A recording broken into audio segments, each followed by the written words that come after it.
முந்தின ஷார்ட்ஸில் தேய்பிறை அஷ்டமிக்கு ஒரு வித்தியாசமான புதிய பரிகாரத்தை கொடுத்து எத்தனை பேர் பார்த்தீங்கன்னு தெரியல. அதை பார்க்கலன்னு அதை எடுத்து அந்த ஷார்ட்ஸ் வீடியோ எடுத்து பாருங்கள்.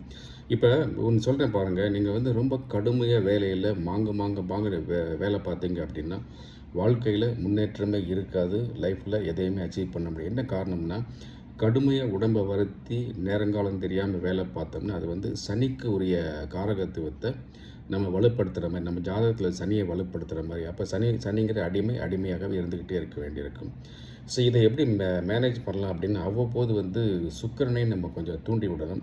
ஸோ வெள்ளிக்கிழமை ஏதாவது ரொம்ப ஜாலியாக ஒரு படத்தை பார்க்காருனா, அதான் அந்த காலத்தில் வெள்ளிக்கிழமை புதுப்படம், ஜெய்சங்கர் படம் அப்போல்லாம் புதுப்படம் போட்டுக்கிட்டே இருப்பாங்க. ஸோ இப்போ தான் ஓடிடி வந்துருச்சுல்ல, வெள்ளிக்கிழமை புது படத்தை பாருங்கள். ஸோ அப்படி செஞ்சிங்க அப்படின்னா நீங்கள் சனியோட காரகத்தை குறைச்சாலே வாழ்க்கையில் முன்னுக்கு வர முடியும், செல்வம் உள்ளே வரும். மற்றபடி இல்லை வேண்டாம், நீங்கள் இப்படி இருந்துட்டு போங்க.